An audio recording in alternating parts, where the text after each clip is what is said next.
Tapos bukas, alas 12 na pala akong gumising kaganina. Alas 12 ng maga. Sabi ng alaga ko. Kasi lagi ko sinasabi sa kanya, pag tulog siya, tapos tamad siya, sinasabi ko sa kanya, buntis ba siya? Bakit lagi siya nasa kama? Alam niyo ba kanina? Nakaganti siya sa akin. Sabi niya, buntis ka ba? Hindi ka makagalaw-galaw dyan. Sabi niya. Sura ulo. Tapos nagawa siya ng tinapay. Lagyan niya ng itlog. Dinip niya sa itlog na masarap. Ay guys, gutom na ako. Hinintay ko lang kasi yung sinain ko. Sarap ng kanin ko, malagkit siya. Masarap pag pag wala mag-isa dito, lumabas yung alaga ko. Iniwan kami ng amo ko dito. Isang linggo sila doon sa bundok, hindi kami sinama. O diba? Tapos, di ba nagulay ako? Pero sabi ng alaga ko, order daw siya ng pizza. Kaso lang, nagutom na ako. Kaya nagluto ako ng gulay. Meron siyang meron tong hipon. Nakita kasi ako ng hipon. Tapos, may repolyo. May repolyo siya.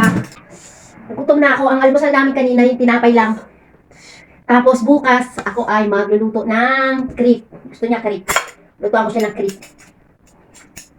Kain tayo. Yun ang ulam ko. Magkakamay ako. Mas enjoy ako pag nakakamay. Nagugas ako ng kamay, ha? Enjoy nyo rin ba pag nakakamay kayo? Ang init. Ang harap. Yung hipon niya, lasang-lasa siya. Kahit na yung hipon dito, hindi fresh. Frozen. Ang dami kong ginawa. Kahit nawala yung amo ko, ang dami kong ginagawa. Kasi yun lang yung time na walang tatawag sa akin. Yung magagawa ko gusto ko pag naglilinis ako. Nagagawa ko yung gusto ko. Yung mga cover doon. Yung mga baso. Nilalis ako ng alikabok. Sarap ng kanin niya. Lasang-lasa yung hipon. Namiss ko man ang uminom ng coke. Kaso lang iniiwasan ko mag-coke at saka yung asukal. Alam niyo na, tumatanda na. Kaya magtubig na lang. Pero ang sarap niya talaga. Sarap nung makransa yung yung repolyo niya.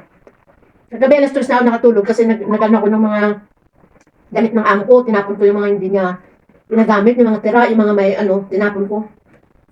Okay lang naman sa kanya magtapon ako ng mga damit niya, hindi naman niya alam. Binawasan ko kasi punong-puno na yung mga niya. Ako ang nahihirapan.